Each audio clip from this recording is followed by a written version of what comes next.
తెలుగు రాష్ట్రాల్లో భారీగానే డబుల్ ఓట్లున్నాయి. అటు ఆంధ్రప్రదేశ్ ఇటు తెలంగాణలో రెండు చోట్ల ఓట్లున్న వాళ్ళు కోకొల్లలు. దీంతో సర్ ప్రక్రియ పూర్తయ్యాక ఓటు రాజకీయం కొత్త మలుపు తిరుగుతుందా అనే సందేహాలు కూడా కలుగుతున్నాయి.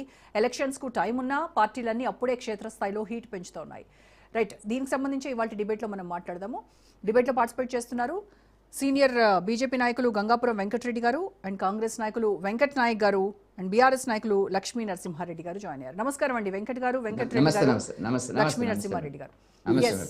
రైట్, ముందుగా లక్ష్మీ నరసింహారెడ్డి గారు మీతో స్టార్ట్ చేద్దాం. మీరు అంటే ఇప్పుడు ఇచ్చినటువంటి అంటే జూలై 7 ఈ రోజుతో యాక్చువల్గా ఎన్యూమరేషన్ ఫార్మ్స్ పంపిణీ అనేది గడువు ముగిసింది. సో ఇప్పటికి కూడాను చాలా మంది లక్షలు కోట్ల సంఖ్యలో ఇంకా అంటే తెలంగాణలో ఆంధ్రప్రదేశ్లో కలిపితే చాలా మందికి ఇప్పటి వరకు ఎన్యూమరేషన్ ఫార్మ్సే రాలేదు. అందులో నేను కూడా ఒకదాన్ని.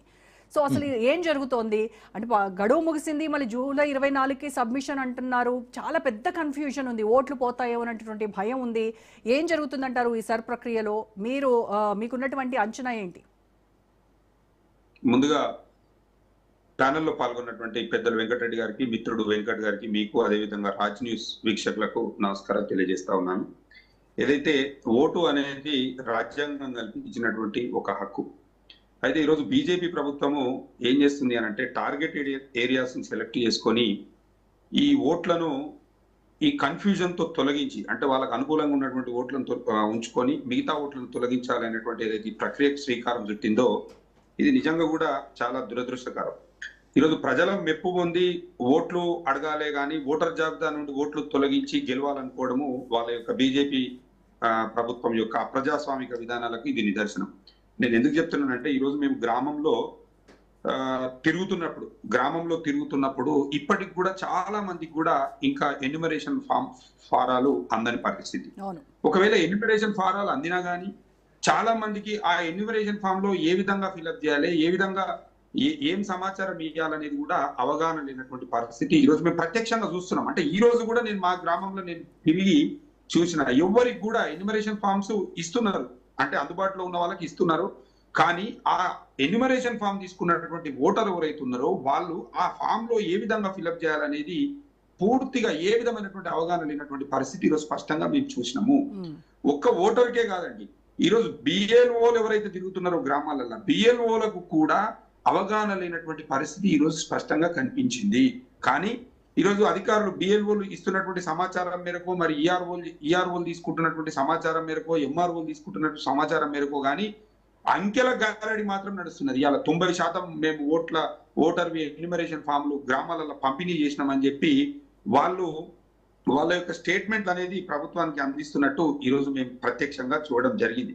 ఇలా ఎందుకనంటే ఎక్కడ చూసినా కానీ ఏమీ అవగాహన లేదు. మా బీఆర్ఎస్ పార్టీ తరఫున కేటీఆర్ గారి నాయకత్వంలో మరి బిఎల్ఓలకు అనుసంధానంగా బిఎల్ఏలు ఉండాలనేటువంటి ఒక మెమోరాండం ని ఎలక్షన్ కమిషన్ స్వీకరించి మరి బిఎల్ఏలు నియమించుకోవడానికి అవకాశం కల్పించింది. అవకాశం కల్పించినప్పటికీ ఈరోజు గ్రామాలలో బిఎల్ఓలు ఏం చేస్తున్నారంటే బిఎల్ఏలకు సమాచారం ఇవ్వకుండా వాళ్ళకి ఎప్పుడు వీలైతే అప్పుడు పోయి ఎన్యూమరేషన్ ఫామ్స్ అనేది గ్రామాలలో ఇవ్వడం జరుగుతుంది. అయితే ఎన్యూమరేషన్ ఫామ్స్ ఇస్తున్నప్పుడు మేము ముందు నుంచి కూడా చెప్తా ఉన్నాం, ప్రజలకు పూర్తి అవగాహన కల్పించిన తర్వాతనే ఎన్యూమరేషన్ ఫామ్స్ అనేది ఇవ్వాలి. ఈరోజు ఏ గ్రామంలో కూడా ఒక హెల్ప్ సెంటర్ అనేది లేదు. ఎన్యూమరేషన్ ఫామ్స్ ఎట్లా ఫిల్అప్ చేయాలనేది ఆ కన్సర్న్ గ్రామ పంచాయతీలో కానివ్వండి, ఆ కన్సర్న్ వార్డులో కానివ్వండి, ఆ కన్సర్న్ మున్సిపాలిటీలో ఎక్కడ కూడా ఎన్యూమరేషన్ ఫామ్ ఎట్లా ఫిల్అప్ చేయాలనేది ఒక హెల్ప్ సెంటర్ లేకుండా హెల్ప్ లైన్ ఇచ్చారు కదా, 1950 అని హెల్ప్ లైన్ ఇచ్చారు.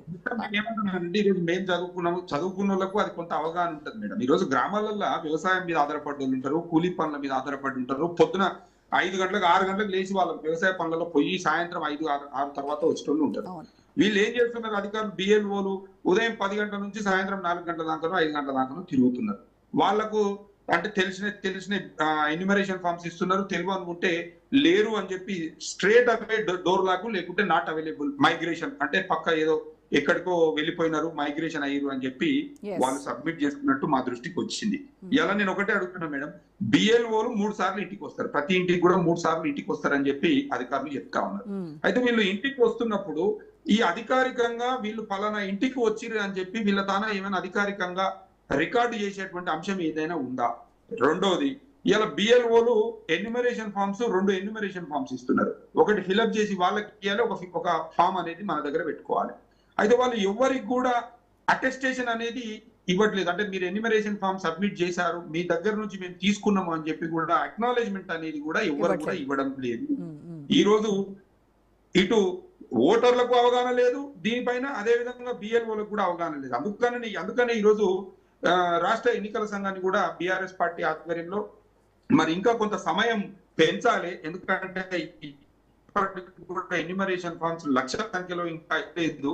మరి ఇన్ని ఇవ్వకపోతే లక్షల సంఖ్యలో ఓట్లు కోల్పోయేటువంటి ప్రమాదం ఉన్నది. ముఖ్యంగా మైగ్రేషన్ అయిన వాళ్ళు, అంటే ఒక ప్రాంతంలో ఈ రోజు నా సొంత ఊర్లో నేను ఉన్నాను, నేను ఏదైనా పని మీద పక్కకు బయటికి వెళ్తే నాకు ఆ ఎన్యూమరేషన్ అందేటువంటి పరిస్థితి లేదు. ఎన్యూమరేషన్ ఫామ్ సబ్మిట్ చేయకపోతే ఇవాళ ఓటు కోల్పోయేటువంటి ప్రమాదం ఉంది. ఎందుకంటే సీనియర్ నాయకులైనటువంటి స్మృతి ఇరానీ గారు కూడా వారు ఓటు కోల్పోయినటువంటి పరిస్థితి మనందరం కూడా చూసాం. అదే విధంగా దేశ సరిహద్దులలో 35 సంవత్సరాలు సేవలు అందించినటువంటి సిఆర్పిఎఫ్ ఒక జవాను సేనారుల్ హక్ బెంగాల్ అతను ఓటు కోల్పోయినటువంటి పరిస్థితి మనం చూసాం. అంటే అధికారులు